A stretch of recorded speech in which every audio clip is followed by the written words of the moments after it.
There are places in this world that become famous because of skyscrapers, places that become powerful because of politics, places that become wealthy because of industry. And then there are places whose greatest treasure is something far more valuable: their story, their resilience, their refusal to surrender when history tried to push them aside. Deep in the heart of Borneo, surrounded by endless rainforests, mighty rivers, rich natural resources, and generations of indigenous wisdom, stands a region whose name rarely appears in global headlines. A land that has witnessed colonial ambitions, political upheaval, national transformation, and extraordinary determination. A land whose people learned a lesson that continues to guide them today. Never stop halfway. Never abandon the journey. Never surrender before the destination is reached. This is the story of Barito Utara, a regency in Central Kalimantan, Indonesia, a place whose history reflects the very struggle that shaped a nation, a place where every river carries memories, every village preserves traditions, and every generation inherits a spirit that refuses to give up. Today, Barito Utara is home to more than 158,000 people. Its capital, Muara Tewe, serves as the beating heart of government, commerce, culture, and community life. Yet numbers alone can never explain what makes this region remarkable. To understand Barito Utara, we must travel back to a time when Indonesia itself was fighting for its future, a time when independence was not guaranteed, a time when freedom was still being contested, a time when powerful forces attempted to divide the newly born Republic of Indonesia. The year was 1946. The Second World War had ended. Indonesia had already proclaimed independence on August 17, 1945. But colonial interests were not ready to let go. In Kalimantan, Dutch-backed authorities established a political entity known as Dayak Besar, covering large parts of the Kapuas and Barito regions. Officially, it appeared to be an administrative arrangement, but many Indonesians understood the deeper intention. It was part of a broader effort to fragment the young republic into separate states and weaken national unity. History often tests nations through moments of division, and this was one of those moments. Yet something remarkable happened. The people of Kalimantan refused to forget who they were. They refused to abandon the dream of independence. Despite political pressure and uncertainty, the spirit of unity remained alive throughout the region. Communities across rivers, forests, and settlements continued to believe in the future of a united Indonesia.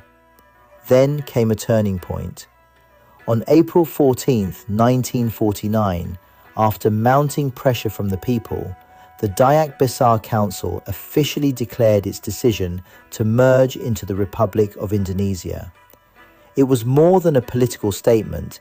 It was a declaration of loyalty, a declaration of identity, a declaration that the people of Kalimantan would stand with the republic they had fought to build. That courageous decision became part of a larger movement across Kalimantan. One by one, other federal entities followed. The dream of national unity grew stronger. The map of Indonesia was beginning to heal. Recognizing these developments, the government of the Republic of Indonesia moved to formalize the integration of former federal territories.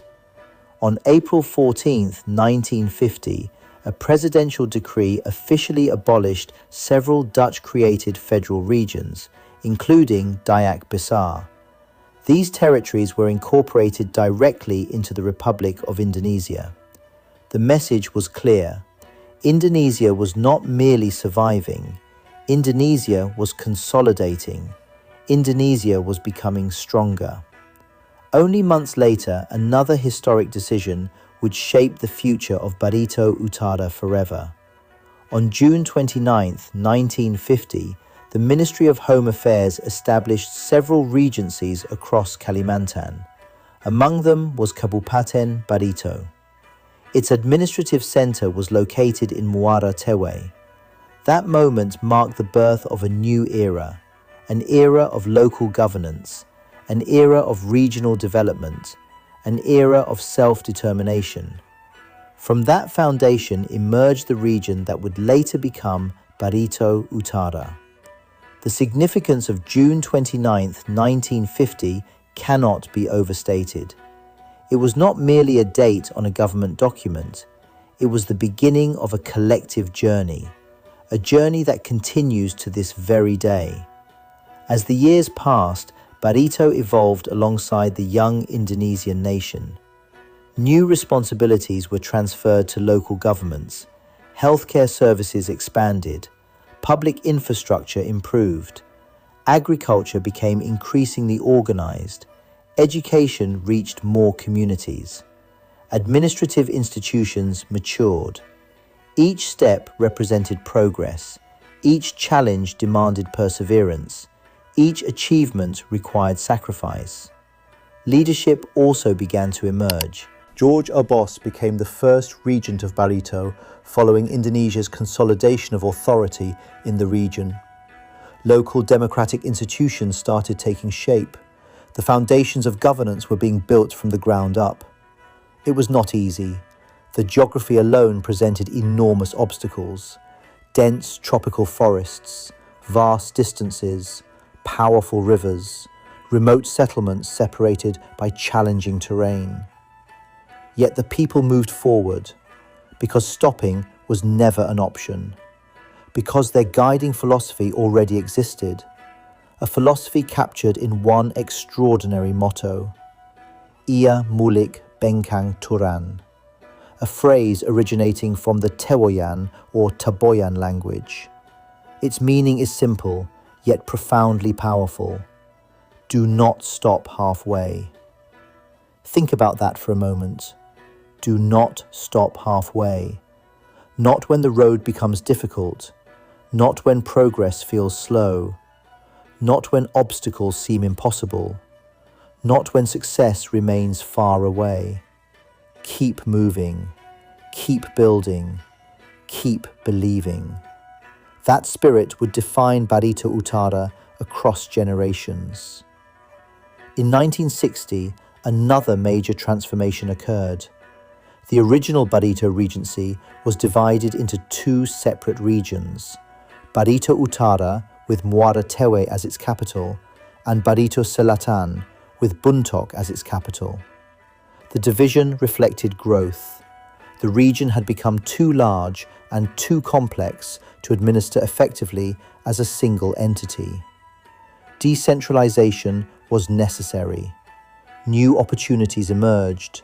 New challenges followed. Yet once again, Barito Utara adapted, and once again, its people continued moving forward. Over the following decades, roads expanded deeper into previously isolated areas. Schools reached new communities. Economic activity increased. Government institutions strengthened. Traditional culture remained alive. And throughout every transformation, the Barito River continued flowing like a witness to history itself. For centuries, the river had connected communities, transported goods, supported livelihoods, and carried stories from one generation to the next. It was more than water. It was the lifeblood of an entire region.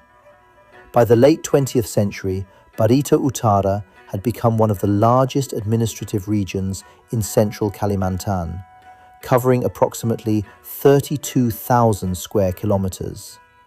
At the time, it was the third largest regency in the province. Its territory stretched across vast landscapes of forests, rivers, hills, and settlements. The scale was extraordinary, the opportunities were immense, and the responsibility was enormous. Then, in 2002, another significant chapter unfolded.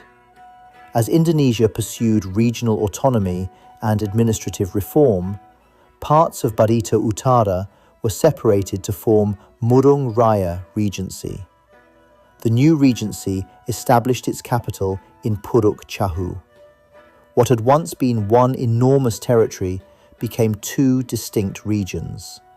Some might see division, but history often reveals something deeper: growth, evolution, the ability to adapt to changing circumstances. Today, Barito Utara covers approximately 8,300 square kilometers and consists of numerous districts, villages, urban communities, and traditional customary territories. Its people continue to contribute to agriculture, forestry, trade, mining, education, public service, and countless other sectors that sustain local development. Yet beyond statistics, maps, and administrative boundaries lies the true heart of Barito Utara, its people. The descendants of generations who chose unity over division, determination over surrender, progress over stagnation, and hope over uncertainty. Their story is not merely local history, it is part of Indonesia's national story, a reminder that nation building does not happen only in capitals. It happens in riverside villages, it happens in classrooms, it happens in families, it happens in communities that quietly keep moving forward even when the world is not watching. And perhaps that is why Barito Utara deserves far greater recognition, because its greatest achievement is not measured by headlines. Its greatest achievement is endurance. Its greatest achievement is resilience. Its greatest achievement is the ability to keep walking the path that began generations ago, never stopping halfway, never abandoning the journey, never surrendering to adversity. As long as the Barito River flows through the forests of Central Kalimantan, the spirit of Barito Utara will continue to inspire future generations. A spirit born from struggle, strengthened by unity, guided by perseverance, and destined to endure for generations yet to come.